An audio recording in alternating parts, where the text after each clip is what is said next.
Picture this. The year is 2524. Humanity has transcended its earthly cradle, becoming a spacefaring species, harnessing the energy of stars and exploring the cosmos in sleek starships.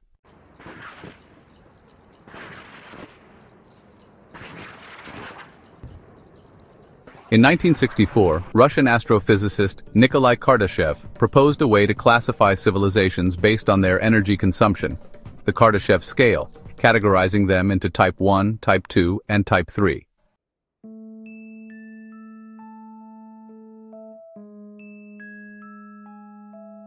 The Kardashev scale, while useful, has limitations. What if civilizations focus on manipulating information or harnessing dimensions beyond our own, existing as pure consciousness or energy beings?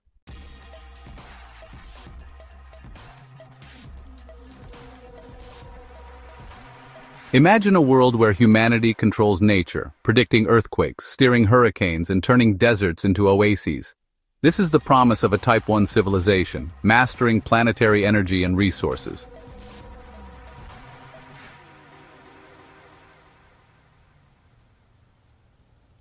The transition to a Type 1 civilization is fraught with challenges. Powerful technologies present ethical dilemmas, and the temptation to misuse them is immense. Achieving Type 1 status requires wisdom and a shift in values.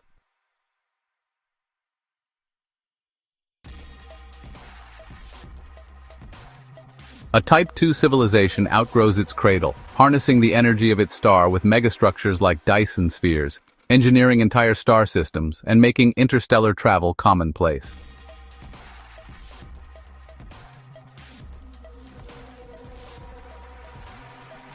The concept of a Dyson sphere represents the ultimate mastery over energy. Building such a structure requires advanced materials and technologies, possibly using self-replicating machines or manipulating gravitational fields.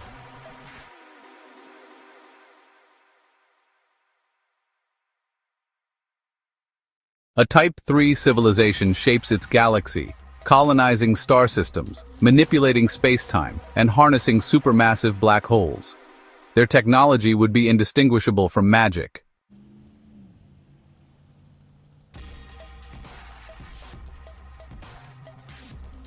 The leap from Type 1 to Type 2 civilization marks a profound shift. Mastering planetary energy sources leads to the realization that a star's energy output is the next frontier, requiring immense engineering challenges and unity.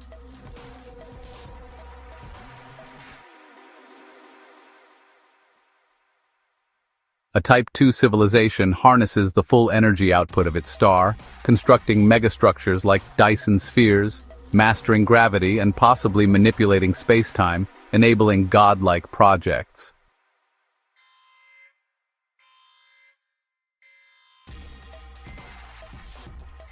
As a Type 2 civilization expands, it faces immense distances and timescales.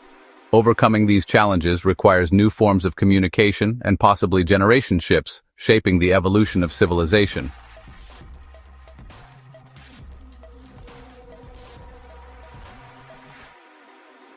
Despite the vastness of the universe, we haven't found evidence of advanced civilizations. The Fermi paradox suggests they might conceal themselves, or our technology isn't advanced enough to detect them.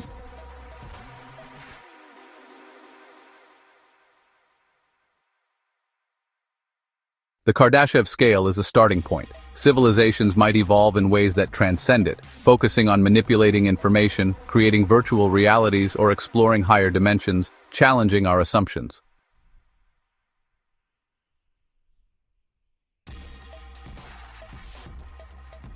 Across the globe, ancient structures like the pyramids of Giza and Stonehenge whisper tales of ingenuity. Some propose these monuments are echoes of a time when humanity possessed advanced knowledge and technologies.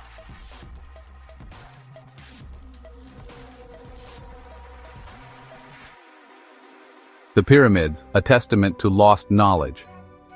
The pyramids of Giza, perhaps the most iconic of all ancient structures, have captivated the human imagination for millennia. Their sheer scale is staggering, with the Great Pyramid, built from over 2 million stone blocks, reigning as the tallest man-made structure for over 3,800 years. While conventional archaeological theories attribute the pyramid's construction to the ingenuity and organizational skills of the ancient Egyptians, some researchers point to anomalies that challenge this narrative.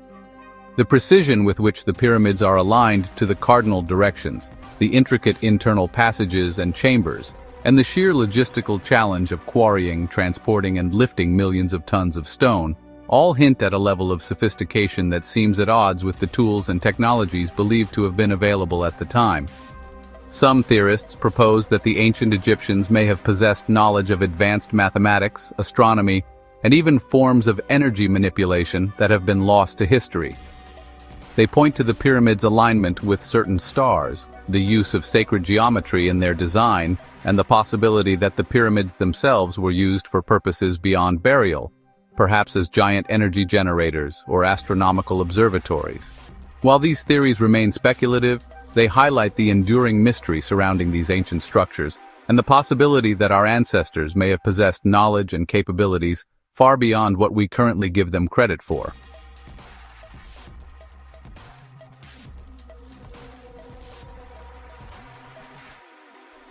Global anomalies, megalithic mysteries around the world. The pyramids of Giza are not the only ancient structures that suggest a level of technological sophistication that seems out of place in their historical context. Across the globe, from the Americas to Asia to Europe, megalithic structures, monuments built from massive stones, present similar enigmas. Stonehenge, a ring of standing stones erected on the Salisbury Plain of England around 2500 BC, has long been a source of fascination and speculation. The massive stones, some weighing over 40 tons, were transported from quarries over 20 miles away, and their arrangement suggests an astronomical purpose, aligning with the solstices and equinoxes. In South America, the Inca city of Machu Picchu, perched high in the Andes Mountains, showcases a mastery of stonework and engineering that continues to impress modern builders. The city's precisely carved terraces, temples, and palaces, seamlessly integrated into the mountain landscape, suggest a deep understanding of architecture, astronomy, and perhaps even geomancy, the art of harnessing Earth's energies. These are just a few examples of the countless megalithic mysteries scattered across the globe. From the Moai statues of Easter Island to the megalithic temples of Malta, these ancient structures stand as silent witnesses to a time when humanity's relationship with technology and the cosmos may have been far different than we currently imagine.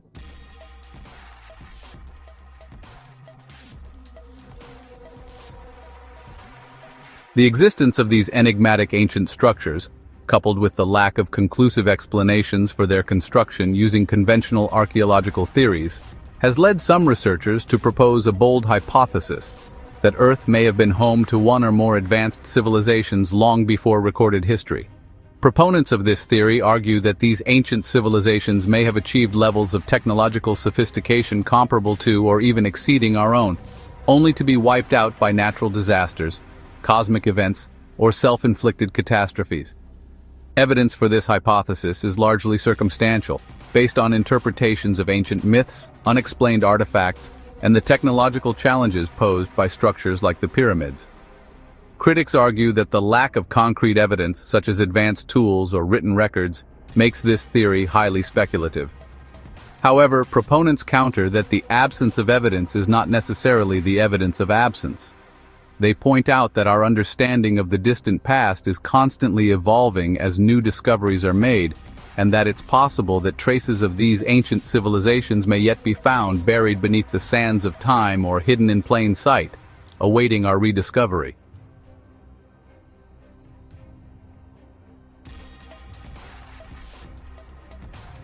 The idea that advanced civilizations may have existed on Earth long before our own is a tantalizing one, sparking our imagination and challenging our assumptions about the linearity of progress. Whether or not this hypothesis is ever proven, it serves as a reminder that our understanding of the past is incomplete and that the universe is full of surprises.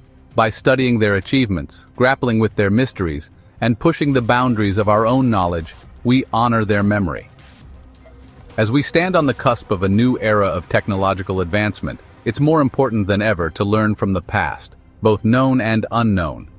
By embracing the spirit of inquiry, fostering collaboration, and prioritizing wisdom alongside innovation, we can strive to create a future worthy of the legacy of those who came before us.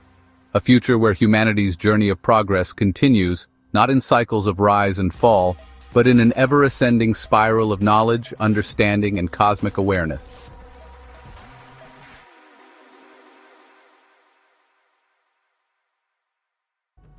The universe is an expansive tapestry, woven with threads of time, energy, and the endless dance of creation and destruction.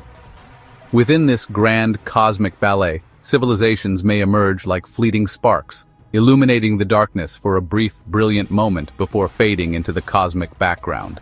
If Earth did indeed harbor advanced civilizations in its distant past, what became of them? Did they succumb to the same existential threats that challenge humanity today?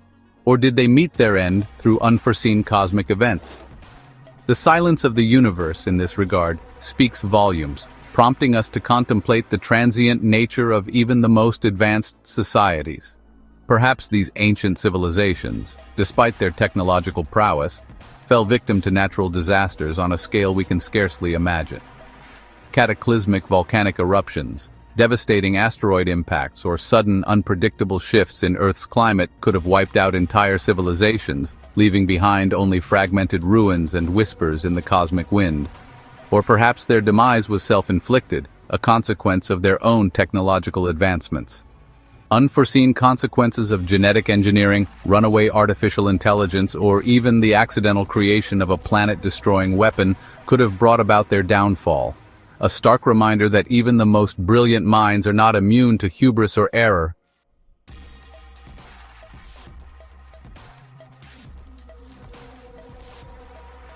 The potential for self-destruction highlights a sobering concept known as the Great Filter. Proposed by economist Robin Hanson, this theory suggests that there are natural barriers or filters that prevent life from reaching a certain level of technological advancement, or at least from doing so in a way that leaves detectable traces. These filters could take many forms. They might be environmental, such as the difficulty of maintaining a stable climate or avoiding catastrophic asteroid impacts over geological timescales. They could be biological, such as the inherent fragility of life or the tendency for evolution to favor short-term survival over long-term sustainability. Or they could be technological, such as the risk of creating self-replicating nanobots that consume all matter on Earth, or the development of artificial intelligence that surpasses human control.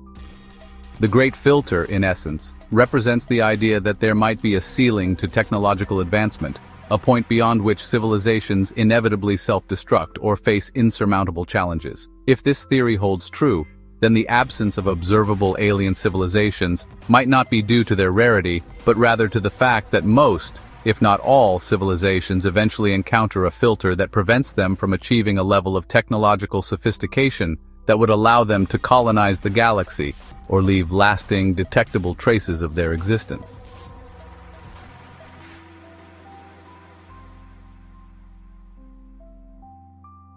But what if the Great Filter isn't an insurmountable barrier? What if some civilizations find a way to navigate these existential threats and continue their journey of progress? If an ancient civilization on Earth did manage to overcome these challenges, perhaps their legacy lies not in the ruins they left behind, but in the stars themselves. Imagine a civilization facing an impending cataclysm, whether natural or self-inflicted. With their planet on the brink, they might have poured their remaining resources and knowledge into developing the technology for interstellar travel, seeking out new homes among the stars. These interstellar voyagers might have chosen to settle on distant planets, terraforming them to create habitable environments for their descendants. Or perhaps, with their mastery of biotechnology and artificial intelligence, they transcended their physical forms altogether, transforming themselves into digital consciousnesses capable of traversing the vast distances between stars at the speed of light. If such an exodus did occur, it would explain the absence of easily detectable signs of their civilization on Earth. Their most enduring monuments might not be structures of stone or metal, but the very seeds of life they carried with them to new worlds, the echoes of their culture and knowledge passed down through generations of interstellar descendants.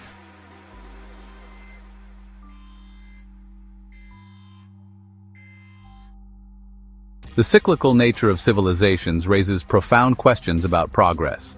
Civilizations may grow, flourish, decline, and renew, like tides or seasons. Imagine a universe where civilizations emerge, evolve, and fade, succeeded by new ones. Intelligence might be a recurring phenomenon, a spark that ignites and rekindles. Humanity's moment in cosmic history gains new significance. We may not be the first or last to face technological and planetary challenges. Our legacy could shape future civilizations. This perspective challenges our definition of success. Is success measured by technological achievements or by wisdom, compassion, and sustainable stewardship?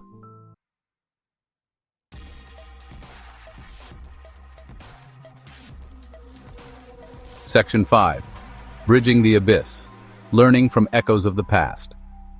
Whether or not we ever find definitive proof of ancient advanced civilizations on Earth, the very act of contemplating their existence serves a valuable purpose.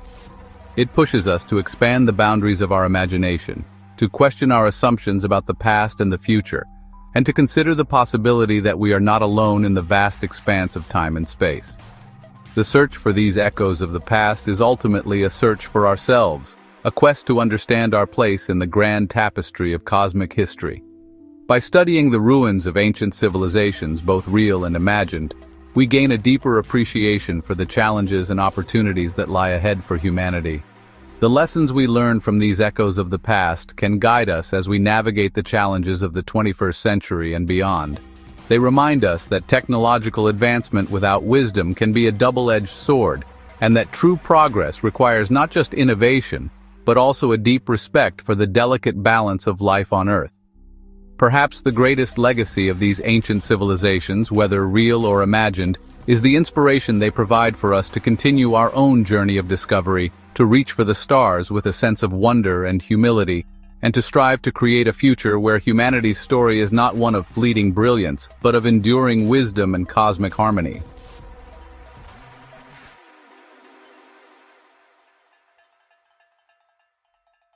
Section 1. The Legacy We Build. A crossroads for humanity. As we stand at this pivotal juncture in human history, on the brink of breakthroughs in artificial intelligence, genetic engineering, and space exploration, the echoes of ancient civilizations remind us of the stakes involved. The choices we make today will shape the legacy we leave behind for future generations. The question is not whether we will progress, but how. Will we repeat past mistakes or learn and forge a balanced path? Balancing innovation with wisdom, ambition with compassion is crucial. Our understanding of the past shapes our choices for the future. If we believe ancient civilizations fell to hubris, we might be more cautious. If we see them as interstellar voyagers, we might reach for the stars with wisdom. The stories we tell reflect our hopes and fears for the future. The legacy we build will whisper tales of our triumphs and failures to future generations. It is up to us to ensure those whispers speak of a civilization that learned, embraced its potential, and left the universe more enlightened.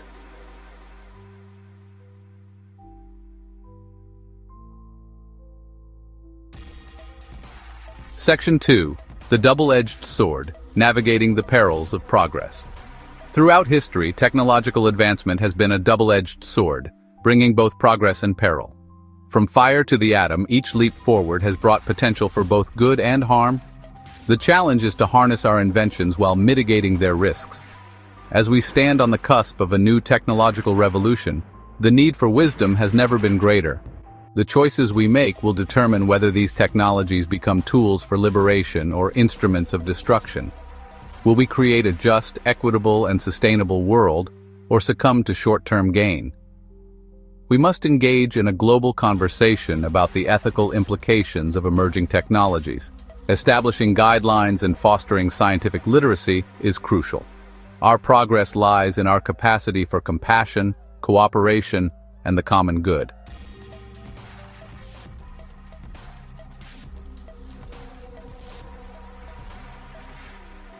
Section 3. Guardians of our Future. The Imperative of Sustainable Development. Ancient civilizations teach us that technological advancement must align with sustainability. We are Earth's custodians, facing challenges like climate change and pollution. We must shift from short-term gain to long-term thinking, embracing sustainable development and global citizenship. Investing in renewable energy, sustainable agriculture, and green technologies is crucial for our future.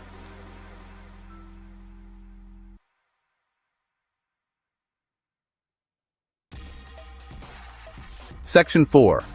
Cosmic Perspective. Redefining success in a vast universe. The contemplation of ancient civilizations, whether they existed or not, serves as a powerful reminder of the vastness of time and space, and the humbling realization that our species is but a fleeting presence in the grand scheme of the cosmos. From this cosmic perspective, our definitions of success, progress, and even intelligence begin to take on a different hue. Are we to measure the success of a civilization solely by its technological achievements, its ability to manipulate matter and energy, or its mastery over the forces of nature? Or is there a deeper measure of success, one that encompasses qualities like wisdom, compassion, creativity, and the ability to live in harmony with one's environment and fellow beings? Perhaps the true measure of a civilization's worth lies not in how high its towers rise, how fast its spaceships travel, or how effectively it can bend the laws of physics to its will, but rather in the quality of life it creates for its citizens, the beauty it brings into the universe, and the knowledge and wisdom it contributes to the tapestry of cosmic consciousness. As we continue our journey of exploration and discovery both on Earth and among the stars, let us carry with us this broader perspective, remembering that true progress is not a linear ascent to technological supremacy, but rather a multidimensional journey towards greater understanding, compassion, and harmonious coexistence with our planet and all its inhabitants.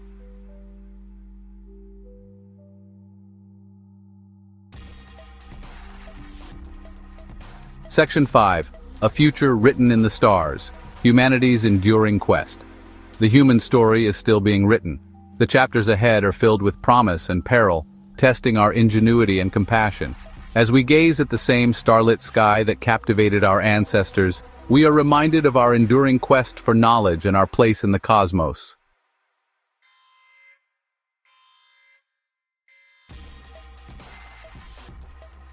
Humanity's next chapter, A Future Among the Stars? What does the future hold for humanity? Will we ascend the Kardashev scale or follow a different path? Perhaps our future lies in transcending current limitations, discovering new forms of energy or new dimensions of reality. The universe is full of surprises, and the future of intelligence is still being written.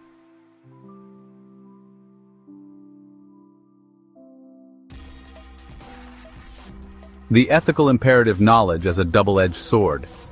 The potential for humanity to achieve great things is undeniable. Yet, as we've explored the hypothetical trajectories of advanced civilizations, we've also encountered cautionary tales woven into the fabric of speculation. The same knowledge and technologies that could elevate us to new heights of prosperity and understanding could also be our undoing if wielded unwisely or without regard for the delicate balance of life on Earth and beyond. The development of artificial intelligence, for example, holds immense promise for solving some of humanity's most pressing challenges.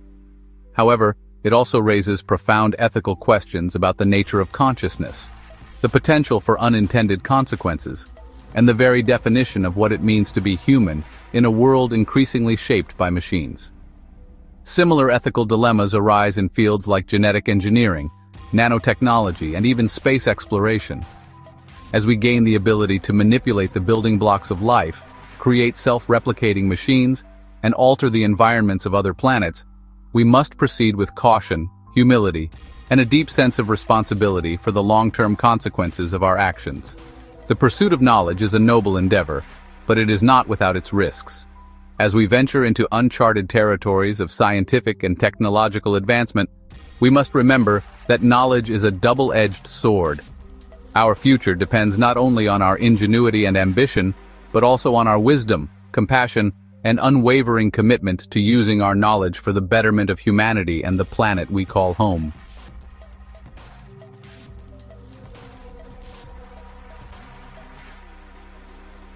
A legacy of wisdom. What will we leave behind? Imagine future archaeologists unearthing our remnants. What story will our artifacts tell? Will they speak of short-term gain or long-term sustainability?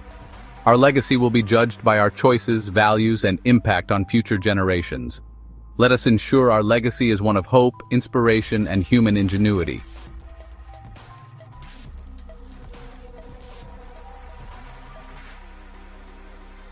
The universe awaits, our continuing journey of discovery. Exploring the cosmos blurs the line between science fiction and possibility, beckoning us to uncover its infinite mysteries. Seeking intelligent life enriches our understanding of who we are and where we might be headed. The universe whispers its secrets in the rustling of leaves and echoes of starlight. Our curiosity and spirit of exploration help us unravel cosmic mysteries. Let us embrace the unknown with open minds and courageous hearts. Potbelly Hill, a mound located on the arid hills in southeastern Turkey, was long considered a sacred mound. On a clear day, the breathtaking view from the hill extends to the very horizon. However, in the mid-20th century, archaeologists realized that Potbelly Hill was not just a good vantage point. The remains of an ancient settlement were buried here. But mistakenly not noticing anything remarkable, archaeologists did not conduct excavations and moved on. Only in 1994, local residents told German archaeologist Klaus Schmidt about this mound. With the help of local farmers, he took the initiative and began excavations. Soon, Schmidt realized that these large T-shaped stones were not tombstones, but the upper parts of enormous megaliths. Further excavations revealed a massive complex, including towering T-shaped pillars, long arched pathways, and concentric circles of impressive stone walls. But this was not the biggest surprise. When archaeologists were able to date the structure, its age astonished them. The complex was over 10,000 years old. Potbelly Hill, known as Gobekli Tepe in Turkish, turned out to be one of the oldest structures ever built by humans. The complex was constructed at the end of the last ice age, during humanity's transition from hunting and gathering to a settled way of life, long before the Egyptians, Jews, Hindus, and Buddhists. To this day, archaeologists do not know the true purpose of this structure. Nevertheless, the Gobekli Tepe complex was of vital importance to the people who built it. For some reason, it remained lost and forgotten for millennia.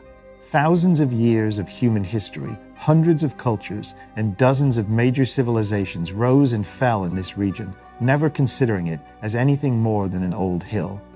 The Gobekli Tepe complex serves as a cornerstone of our current understanding of the development of human civilization. Without it, our past would be even more mysterious. Yet it was constructed only about 10,000 years ago. In the grand timescale of our planet's age, approximately 4.5 billion years, this is a very short span. As we delve deeper into the past, the story of our origin becomes even darker. Using fossilized fragments scattered around the world, we piece together our history, the history of human evolution. Additionally, according to archaeologists' estimates, we have fossil evidence for only about 1% of all the species that have ever lived, and this accounts only for life on our planet Earth. Just a few decades ago, with the help of various probes, telescopes, and technologies, we only began to explore the farther reaches of space. However, a significant portion of the universe remains unknown and unmapped. What secrets await us out there? How far can we trace not only our own origins in life on Earth, but also life in the universe? Like Gobekli Tepe on Earth, what ancient monuments of life await us in the depths of interstellar space? Are we one of the first generations or one of the last in a long line of births, lives, and deaths? And can we identify extraterrestrial life, even if it is staring right at us? To identify life, we must give it a definition, and current scientific literature contains over 200 different definitions. The classification scheme is based on the idea that life possesses three distinct properties. First, life must have the ability to store information. Regardless of the means, life must encode information about its current state. It must also store information about its own traits and characteristics, as well as the information necessary for various processes. Second, life must be capable of catalyzing reactions.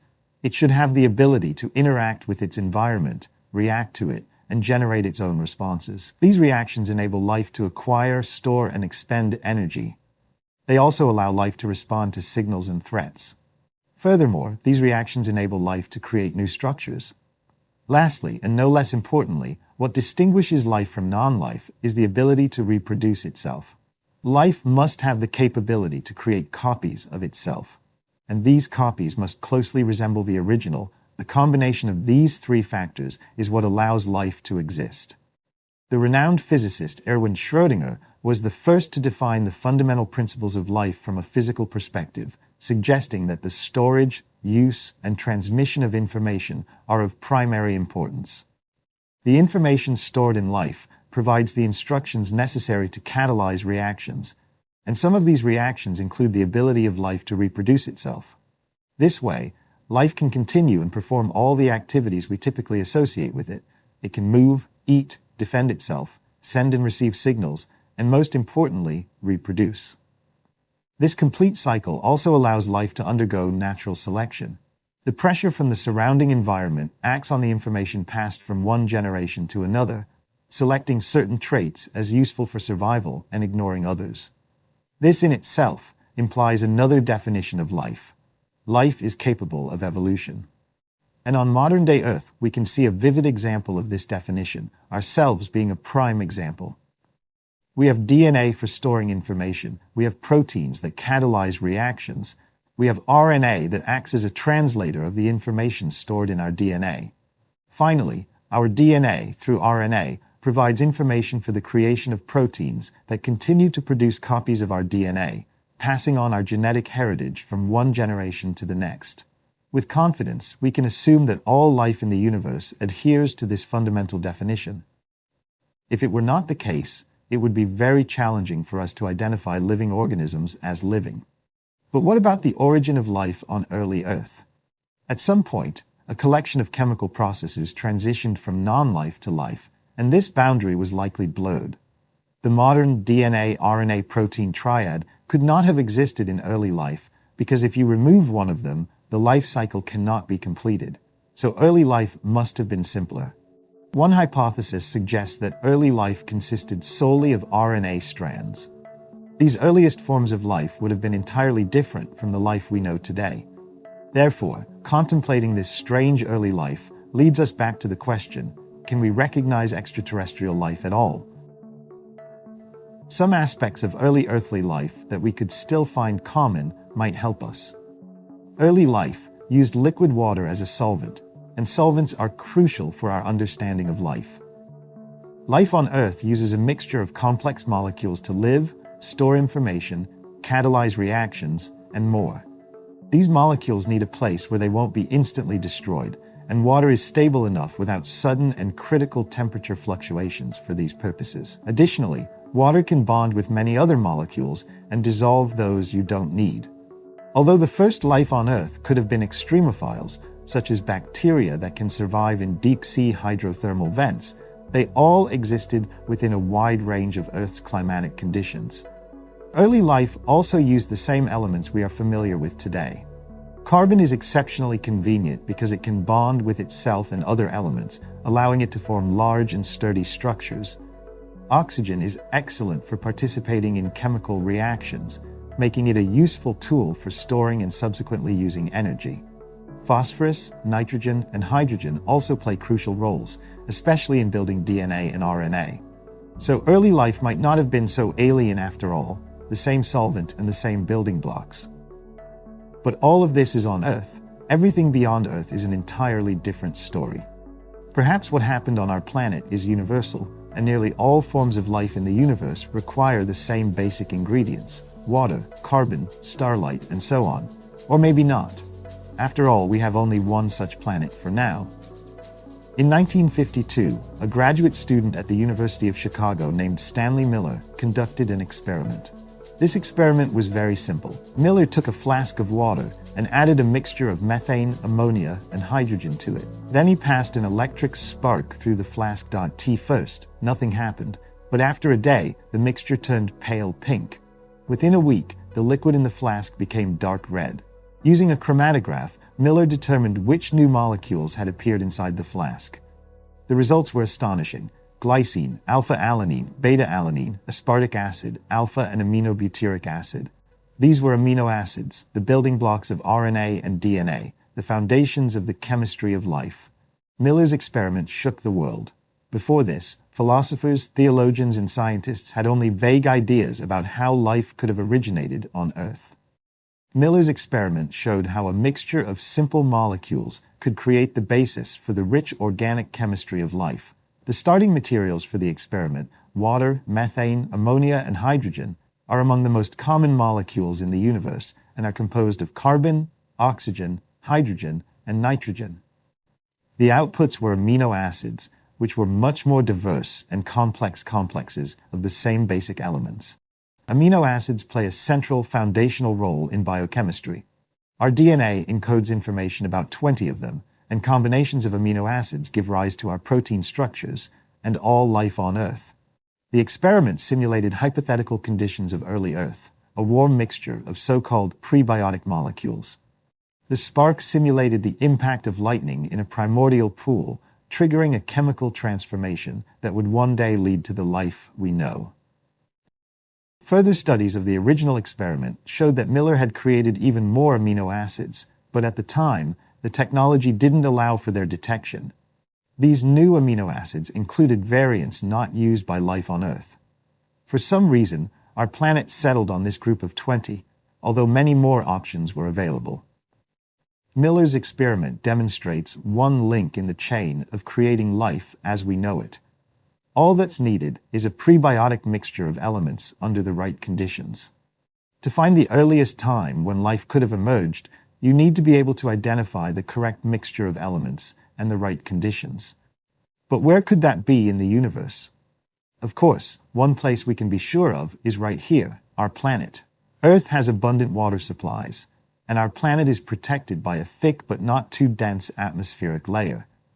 Additionally, our planet is located in the so-called habitable zone of the Sun. The habitable zone is the region around a star where the temperature is just right. Any closer, and the water would evaporate, as on Venus. Any farther, and the water would freeze, as on Mars. Every star has its own habitable zone, and the location and size of this zone depend on the nature of the star. For example, small dwarf stars have habitable zones almost adjacent to their surface. Giant stars have habitable zones stretching hundreds of millions of kilometers. The Sun's habitable zone starts just beyond Venus's orbit and extends to Mars's orbit. But of these three worlds, currently only Earth has liquid water. So from this small example, we can conclude that the conditions for life as we know it are very strict. In 2003, a group of astronomers discovered glycine, the simplest of amino acids, in several giant molecular clouds. These clouds are regions in galaxies where stars and planetary systems are formed, so it is also possible that amino acids appeared on Earth during its formation in the very beginning. In addition to amino acids, astronomers have also detected various organic compounds in our galaxy, in many other galaxies, and even in distant quasars. These quasars, shown only in the early universe, suggesting that the basic chemistry of life has existed in the universe for a very long time. But even that is not the true beginning. All of this chemistry had to come from somewhere. Molecules are formed from elements through various processes across the universe. Almost all of the elements in the periodic table are created in a process known as stellar nucleosynthesis. It is known that the first stars appeared about 100 million years after the Big Bang. We also know, based on observations from space telescopes, that galaxies were fully formed around 500 million years after the Big Bang. There was a time before this, when our universe was about 10 to 15 million years old, when the cosmic microwave background filled the universe with radiation at room temperature. But this was long before the formation of rocky planets, or even water. The first opportunity for life as we know it, floating in oceans of liquid water on a rocky planet orbiting a stable star, could have arisen between 100 and 500 million years after the Big Bang. Our solar system, however, formed 9 billion years later, so it is safe to assume that Earth was not the first opportunity for life to arise in our universe. But of course, this applies to life as we know it, not to life that we can imagine. Earth isn't all that special of a planet. Yes, it has liquid water on its surface, a mild climate, a rich soup of organic materials, and an abundant and stable energy source. We have no evidence of these conditions leading to life anywhere else in the solar system, let alone the galaxy.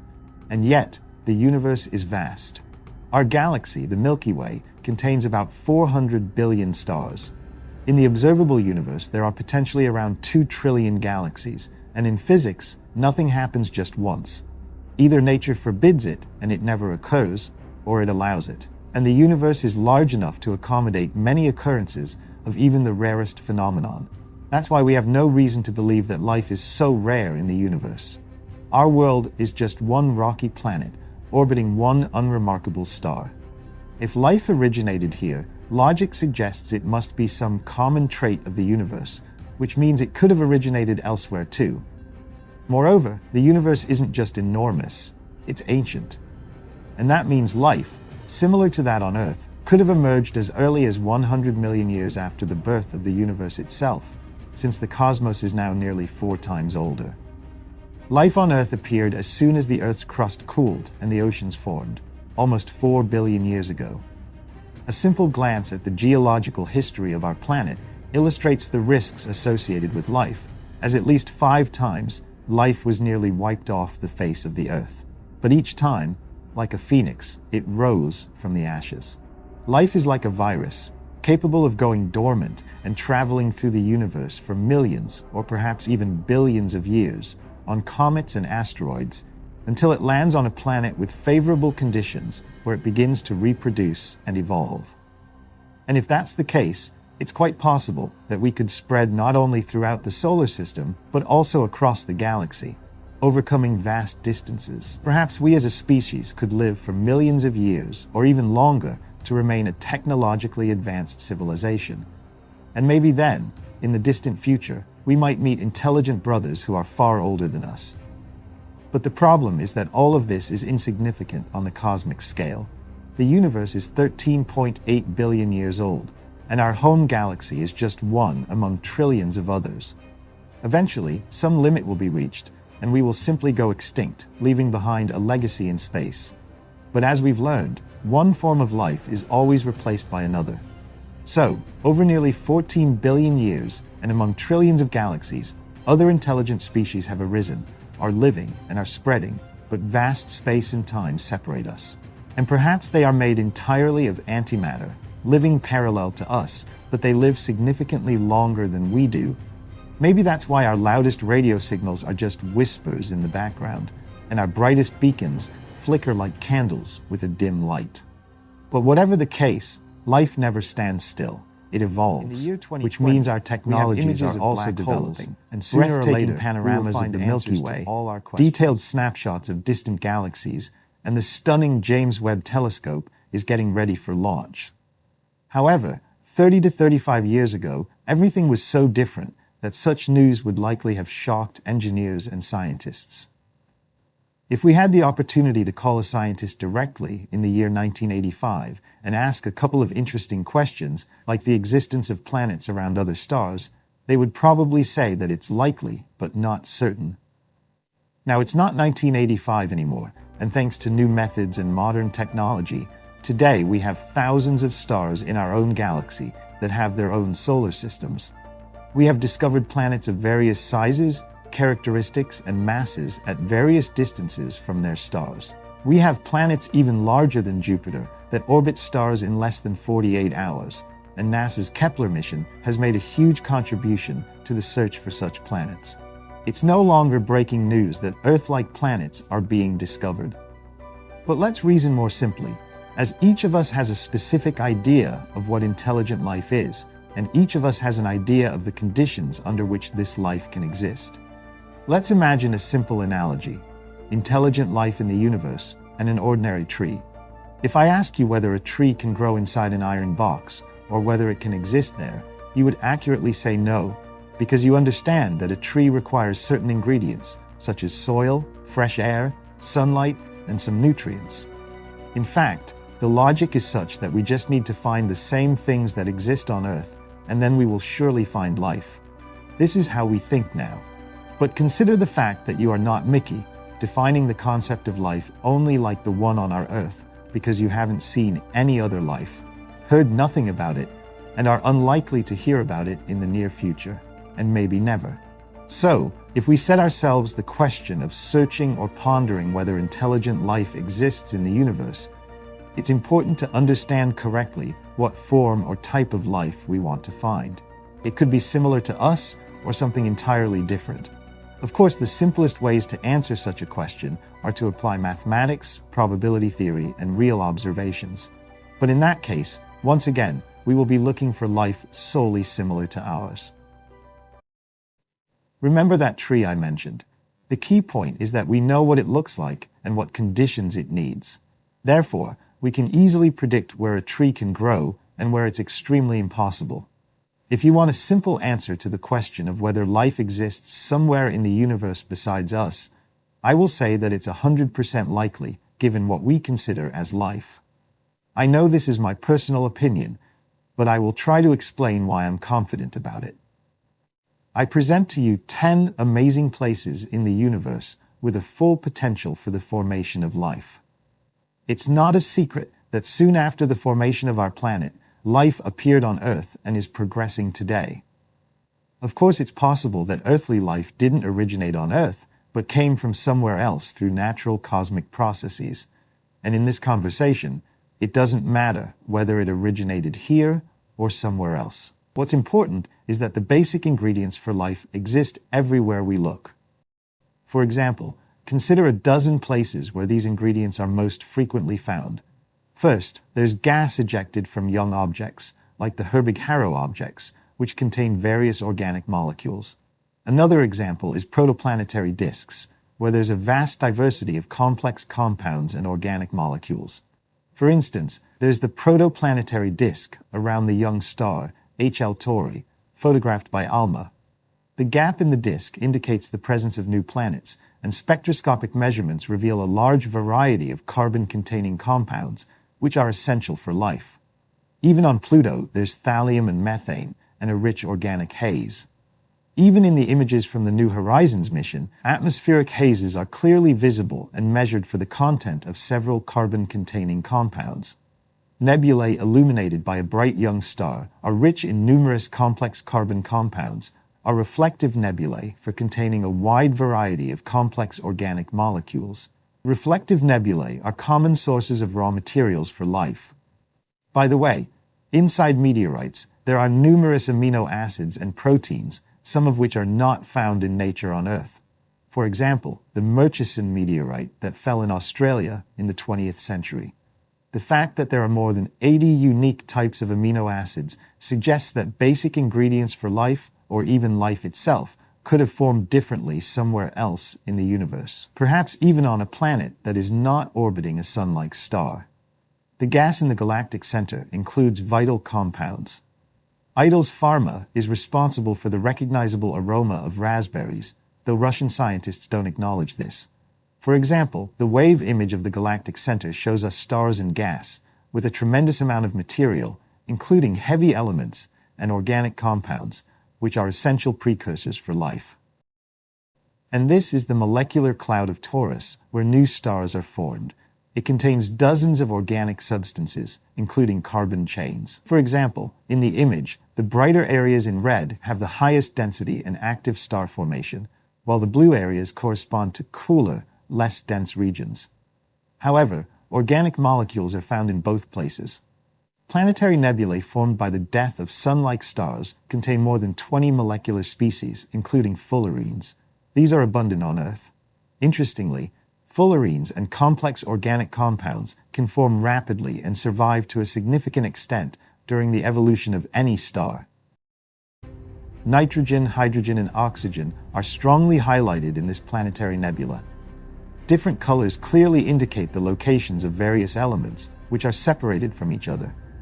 Complex molecules, including fullerenes containing 60 carbon atoms each, have been detected in these planetary nebulae. And you don't have to go far. Sedimentary rocks on Mars contain rich organic compounds, some of which are over 3 billion years old. For example, the American NASA rover on Mars discovered ancient organic molecules embedded in sedimentary rock deposits that have existed for billions of years. They contain carbon and sulfur and could be associated with life beyond Earth. Over the past decades, our knowledge of the existence of planets around other stars has grown to incredible numbers. The number of known exoplanets has changed from a few dozen to more than 1,000 officially confirmed objects. Therefore, Now we are confident that exoplanets can come in various sizes, be at different distances around all types of stars, have different masses and characteristics, and these are real data. It's not surprising that against the backdrop of such acquired knowledge, various questions arise in our minds, seemingly logical at first glance. For instance, when will we find the first inhabited planet beyond the solar system? Or what does habitability on a planet actually mean? Do planets exist that closely resemble our home, Earth? All this is done in order to understand where else life might exist. However, the thing is, the more we learn, the more we realize that being interested in and searching for a planet similar to ours with the presence of life is very inappropriate. This is because the universe is incredibly diverse, and places with the presence of life might not be anything like Earth. Perhaps these conditions could be even better or completely different from what we can imagine. We'll talk about why the assumption that a planet similar to Earth is a requirement for the existence of life is misleading. Having only one successful example, the planet we inhabit, leads to this kind of misconception. If we look at our solar system with all its planets and moons surrounding us, it becomes obvious that Earth is something unique. Only we know why we consider it special. Maybe it's because Earth is the known world where life originated, was sustained, developed, and flourished. It transformed the biosphere and eventually became complex, diverse, intelligent, and technologically advanced. Scientists are looking for conditions that resemble those Earth has experienced and continues to experience. They assume that a potentially habitable planet with life must be similar to Earth. But this is where they make a crucial mistake, because these assumptions imply that the conditions our Earth has faced are the most favorable for the desired outcome of life. However, as we learn more about the universe and the solar system, we have solid grounds to challenge such an assumption. There are 5 key points we need to consider. The first thing that comes to mind is a planet the size of Earth. After all, it seems like the ideal size for life. If we're too large, we might be enveloped in a massive hydrogen or helium envelope, like Neptune or Uranus. And if we're too small, we might struggle to maintain our atmosphere, like Mars or Mercury. Hence, the conclusion is that Earth's size is the way to life, right? Saturn's moon Titan is smaller than Mars, yet it maintains a denser atmosphere than even Earth. Moons like Europa, a large watery moon of Jupiter, might have ideal conditions for subaquatic oceanic life. Isn't it paradoxical and intriguing? These typical examples are right here in our very own solar system, yet they don't remind us that the potential for life exists in many worlds of vastly different sizes. The size of Earth is not a special prerequisite for life to form. The second point worth mentioning is the so-called habitable zone. If we have a planet the size of Earth with an atmosphere, we need to place it in a favorable location around its parent star to have the necessary temperature for life to initiate. This also seems logical. However, the thing is, a planet much farther from its star can have a denser atmosphere, leading to moderate conditions. A planet with a lower albedo or specific cloud cover properties might be closer to its parent star and still have moderate conditions. Hot planets could thrive in their upper atmospheric layers, while cooler planets could harbor life beneath ice. The habitable zone is a fifth-place starting point, and science has progressed to a point where this simplistic definition is no longer useful. The third point is the ability of a sun-like star. The majority of stars in the universe are red dwarfs, low-mass stars that burn slowly and steadily, in contrast to only about 20% of stars that share the fate of the sun, burning for billions of years before becoming red giants and ending as planetary nebulae. Although red dwarfs mostly have a low mass and undergo very slow nuclear reactions, emitting little light, many planets orbiting them are locked by tidal forces. However, this doesn't mean these conditions impede the formation of life. There is a risk of cutting off unnecessary possibilities by limiting ourselves to our primary assumption. While it's more likely that life in red dwarf systems may be challenging, until we truly start conducting a census of the universe's population, measuring the atmospheric properties of all available planets, we cannot make a comprehensive conclusion that life in these systems doesn't exist at all. The fourth point is that life regulates its own biosphere. This is another key question for which we don't have an exhaustive answer. Can a planet, initially uninhabited and considering only physical and chemical processes, transform and remain habitable during the early stages of simple life? We know Earth has many feedback mechanisms, and we also know that significant external changes might result in only minor changes within our biosphere. Does having simple, early forms of life hold the key to the development of stable, long-lasting life on a planet? After all, the conditions for its origin are more realistic and favorable. If this is the case, we cannot significantly understand what makes a planet potentially suitable for life until we gain a more complete understanding of this matter. The fifth point is the significance of heavy elements. The very first generation of stars consisted mostly of hydrogen and helium. In our solar system, about 2% of the total mass of all objects consists of heavier elements such as oxygen, carbon, nitrogen, and other essential life elements.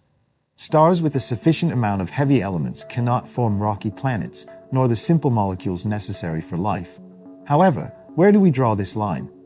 Can a solar system made up of half heavy elements be sufficient for life to form? And what if the percentage is 10, or even just 1? Or perhaps it could be as high as 500% in the opposite direction. Therefore, regardless of a specific threshold, we lack a clear understanding of whether we are a rarity in the universe or a typical outcome of probability theory. These are just some of the open questions that hinder our comprehension of a planet similar to Earth. An intriguing fact is that the universe plays with numbers. Consider our observations, for example, within the Milky Way.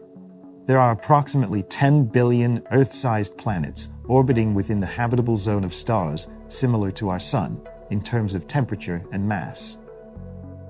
A significant portion of different systems have a comparable concentration of heavy elements to our solar system, indicating that a vast number of exoplanets could potentially be candidates for Earth-like conditions. However, there are also numerous exoplanets of a different type that do not meet these criteria. Such planets are far more abundant than those we naively describe as being similar to our own. The quest for Earth-like planets may lead us to overlook many planets in the galaxy where life may have already originated and begun to thrive. In order to discover something, a more unbiased approach would be to observe everything within our capability. Of course, it's easy to argue that Earth possesses all the conditions for life, which should at least allow us to consider the possibility that planets with similar conditions could also harbor life. So let's start by acknowledging the imperfections in our search for life on exoplanets. It's this kind of thinking that ensures we will obtain biased results in any search we conduct. But if, before the search even begins, we simply decide that life cannot exist around red dwarfs, that exoplanets or moons of incorrect sizes or at incorrect distances from their stars will never form life, or that stars with insufficient heavy elements cannot support life-bearing planets, we risk not only overlooking numerous cases of life in the universe, but also the overwhelming majority of habitable planets. The thing is, nearly 80% of the stars in the galaxy are low-mass stars, and there may well be more worlds the size of Mars or Liverpool, smaller than Earth, orbiting these stars than Earth-sized worlds. There's probably a multitude of atmospheric conditions that can permit life at various orbital distances. There might even be more exomoons of significant size around gas-rich massive exoplanets than Earth-sized exoplanets. So how tempting it is to assume that if we have one successful example like Earth, we should seek examples that mimic that known success. However, this is an incorrect scientific approach. The correct approach is to seek as many plausible worlds as possible that could include these conditions, not limiting ourselves to only Earth-like conditions. It's entirely possible that most planets with conditions similar to Earth's are actually inhospitable to life. Meanwhile, many planets with conditions different from ours may be even more suitable for life. Until precise studies reveal the answer, presuming that Earth 2.0 has a precise scientific basis is speculative at best. The story of how the universe became what we see today, from the Big Bang to the vast space filled with galaxies, stars, planets, and life, unites us all. From the perspective of inhabitants of planet Earth, 2/3 of cosmic history passed before the appearance of the Sun and Earth. However, life emerged on our world as far back as we can peer into the past through measurements. It may have appeared even 4.4 billion years ago. This makes us wonder, did life arise in the universe earlier than on our planet? How long ago might it have emerged? To be more precise, how soon after the Big Bang could enough heavy elements accumulate to form planets and possibly life? The answer to this question takes us further into the past than we could ever imagine. Graphite deposits have been discovered in zirconium, which is the oldest evidence of carbon-based life on Earth. The amount of carbon-12 found in these deposits dates the emergence of life on Earth to over 4 billion years ago. Of course, we cannot travel back to the very beginning of the universe, because after the Big Bang, there were not only no stars or galaxies, there were not even any atoms. Everything takes time to come into existence, and the universe, after giving birth to matter and antimatter, started from a fairly homogeneous state. The densest regions comprised only a small fraction, possibly as small as 0.3%, denser than the average. This means it would take an enormous amount of time for gravitational collapse to work on creating, for example, planets that are much denser than the average density of the universe. Yet, the universe had enough time for all of this to come into existence. If we look at the standard timeline of the universe's history, Earth appeared only after 9.2 billion years after the Big Bang, but many of the steps necessary for creating a world like ours happened very early on, just after 1 second. Antimatter annihilated with the majority of matter, leaving a small amount of protons, neutrons, and electrons. A sea of neutrinos formed, and after about 3 to 4 minutes, protons and neutrons combined to form neutral atomic nuclei, but most of these were isotopes of hydrogen and helium. Only when the universe cooled down to a certain temperature, which took approximately 380,000 years, did electrons join these nuclei, forming neutral atoms. However, even with these fundamental ingredients, life and rocky planets were still impossible because cooling the universe meant that atomic nuclei formed, followed by neutral atoms. Yet, practically all of these atoms were hydrogen and helium. Only much later did the heavy elements necessary for the formation of rocky planets and life begin to form. But gravitational collapse is a reality. Given enough time, it will change the face of the universe.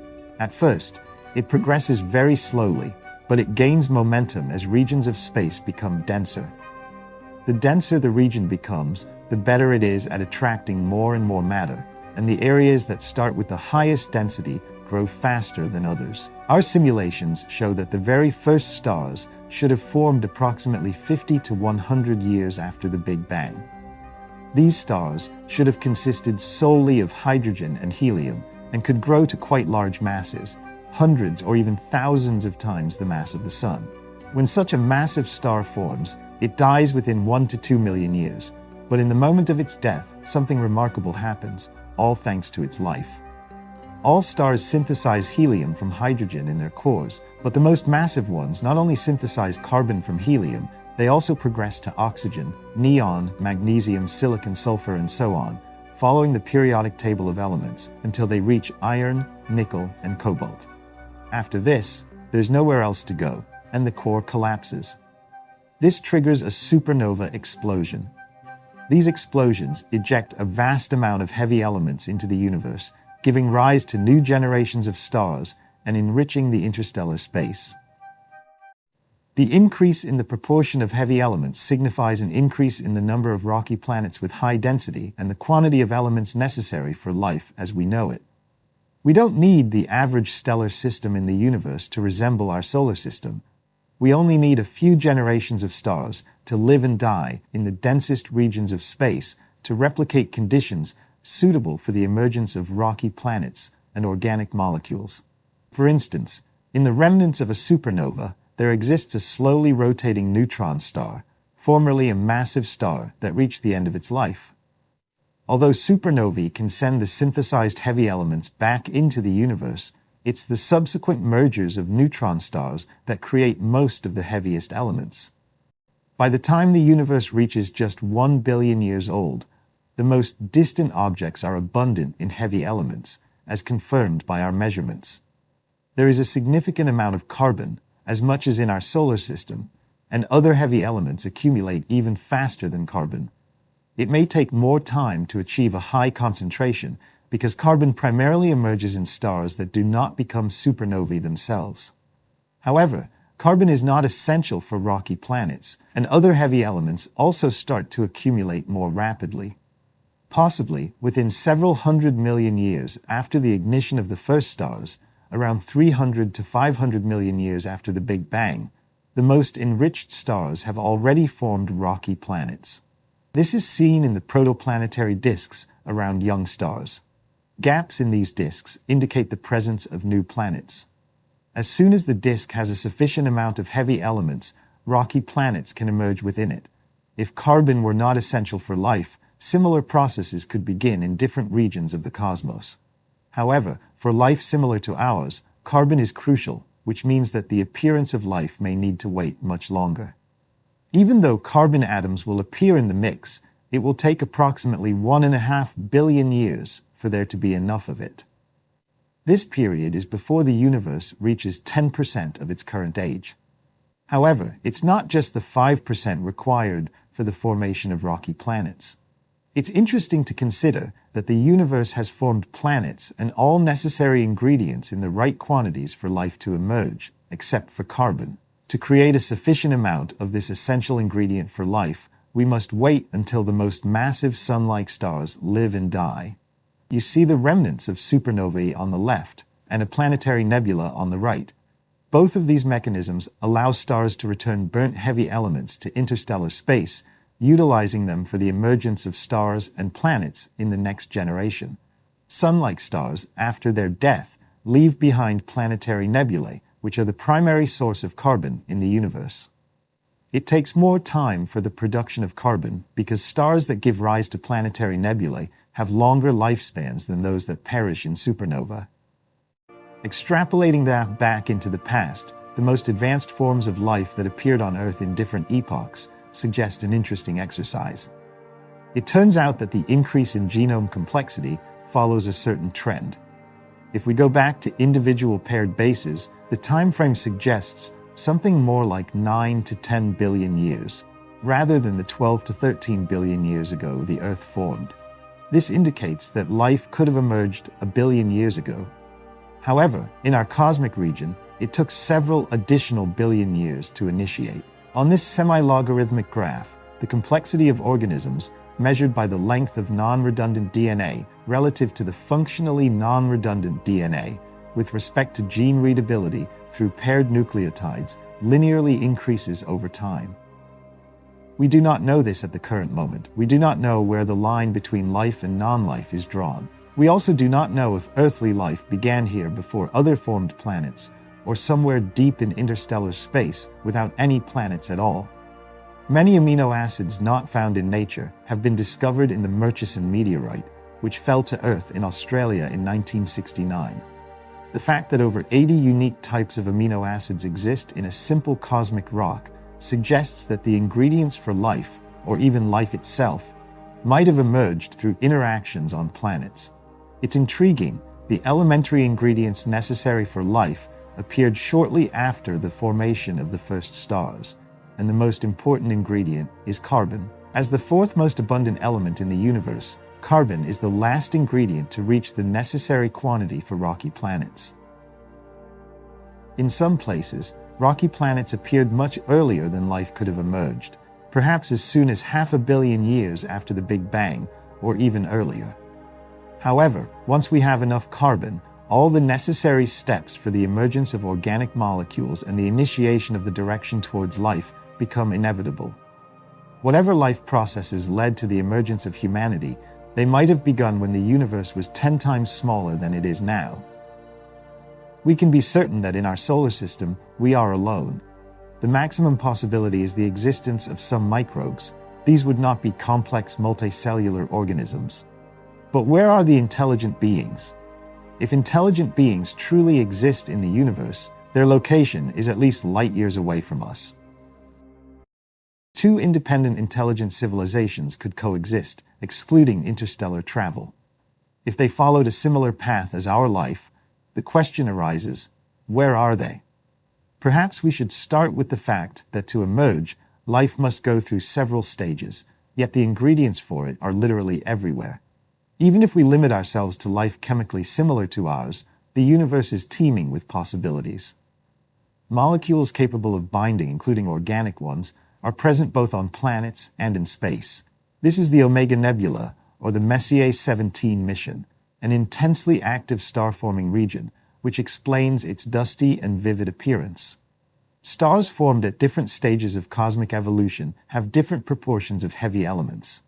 Although Earth formed over 9 billion years after the Big Bang, the universe didn't necessarily have to wait that long. Therefore, we'll categorize stars into three population types. The first population type includes sun-like stars, which consist of 1 to 2% heavier elements than hydrogen and helium. They are composed of processed material, and their planetary systems have gas giants and rocky planets suitable for life. The second population type consists of older, ancient stars with only 0.1% of the heavy elements found in the Sun. Most of their worlds are gaseous and rarefied. They are too primitive and contain too few heavy elements for life to emerge. The third population type includes the earliest stars in the universe, which should be almost entirely free of heavy elements.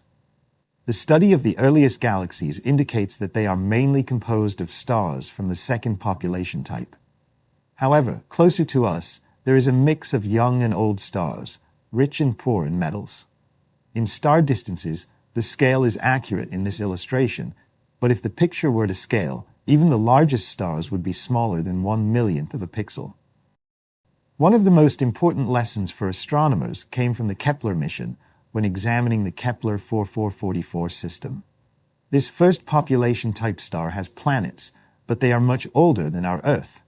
Our planet is only 4.5 billion years old, while the Kepler 444 system is 11.2 billion years old. This means the universe could have formed Earth-like worlds very early, at least 7 billion years before Earth appeared. Considering this possibility and the fact that regions like the center of our galaxy got enriched with metals faster and more significantly than our surroundings, it's quite possible that there are places in the universe, maybe even in our Milky Way, more conducive to the emergence of intelligent life than the Sun-Earth system. Given all that we know about the positioning of stars well suited for the birth of life, such as how closely two different civilizations could be, and where we should search for them, the answer might change based on these conditions. Let's consider 5 main possibilities. This is the imagination of an artist regarding the TRAPPIST system, with its planets reflecting light from their surfaces. The potential presence of water on each of these worlds is depicted through seas, ponds, and vapor. However, it's unknown if any of these worlds have an atmosphere or if their parent star blew it away. One thing is clear. Potentially habitable worlds are located close to each other at a distance of only 1 million kilometers. In the early days of the solar system, it's likely that Venus, Earth, and Mars, and perhaps even Theia, a hypothetical planet that collided with Earth, had conditions equally suitable for life. Their atmospheres were filled with life-building ingredients, and there was liquid water on their surfaces. Venus and Mars at distances close to Earth's mark, a trajectory that spanned tens of millions of kilometers. However, around a Class M star, a red dwarf, planets could be separated by distances much smaller, as seen in systems like TRAPPIST-1. Potential habitable worlds could be as close as 1 million kilometers apart. Twin moons or planets orbiting a giant world, or a binary planet, could be even closer to each other. If life successfully emerged under certain conditions, why not have it arise twice, almost in the same place? This is a globular cluster, Omega Centauri captured using a powerful telescope. Closer to the cluster center, you can see higher density, but the stability is comparable to any other region. Globular clusters are massive collections of hundreds of thousands of stars, forming a spherical shape with a diameter of a few tens of light years. In the outer edges, the typical star-to-star distance is about a light year, but in the denser inner regions of these star clusters, stars can be as close as the Sun and the Kuiper Belt. Orbits in these star systems must remain stable, even in such crowded surroundings. Considering what we know about globular clusters, which appeared much earlier than the Kepler 4444 system, there should be promising candidates for life and habitability within a few hundred astronomical units. Although this distance changes over time due to star motion, you could call this an incredibly close encounter of two civilizations. This high-resolution image operates very close to the infrared range. Such pictures allowed us to discover 3 superstar clusters in the galactic center. Since long-wave light near infrared penetrates the dense dust between Earth and the galactic center, we could observe these superstar clusters. This cluster is from the central parsec, and all stars in these clusters, as well as the galactic center, are quite young. The closer you get to the galactic center, the denser the stars are. In a few light years from the center, star density is extremely high, much greater than the center of a globular cluster. In a sense, the galactic center is an even denser environment with massive black holes and extremely massive stars and clusters forming. While globular clusters lack these, there is a problem with those stars in the sense that we see them in the Milky Way's core. They are relatively young, possibly due to high variability in their local environment. Stars rarely survive there for even 1 billion years, despite the high density. In this area, stars come in different sizes, colors, and masses, including many bright blue stars, which are dozens or even hundreds of times more massive than the Sun. This is evident in the scattered star cluster NGC 3766. So, let's consider the existence of a civilization in a densely packed star cluster, or a spiral arm. Spiral arms are rich in unusual regions of the galaxy, where young stars are more likely to form from these epochs. Star clusters often contain thousands of stars within a region just a few light-years in size. However, stars don't remain in such a configuration for very long. A typical open star cluster disperses in just a few million years, and only a small fraction of them survive for billions of years. Stars constantly enter and exit spiral arms, including our Sun. In summary, while the typical distances between stars within a cluster may be around 1 light-year, they are unlikely candidates as the cradle of life. This logarithmic diagram displays distances, showing the Voyager spacecraft, our solar system, and the nearest star. So, let's consider the latest idea that everything is distributed in interstellar space. In other cases, stars end up in the same situation we observe, distances between them being on the order of a few light-years. Approaching the center of the galaxy, we can reduce this distance to what is encountered in open clusters, approximately 1 light-year.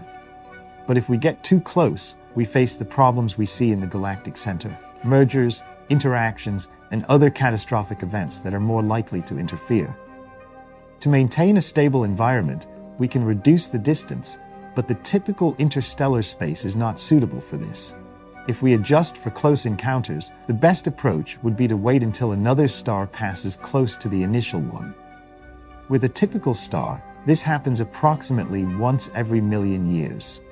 This graph represents the probability of a star passing at a specific distance from the Sun, with both axes being logarithmic. While we don't expect intelligent extraterrestrial life to be a frequent phenomenon in the universe, as common as planets and stars, every world that meets the necessary conditions represents a chance. Each time you get a chance, you gain an opportunity for success, with a finite probability. Each of these possibilities may turn out to be reality, but until we venture there and see what is there and what isn't, it is essential to objectively assess what kind of extraterrestrial intelligence the universe may provide us. The truth is somewhere out there, but it's important to understand that if we were extremely lucky, it could be much closer than we dare to imagine today.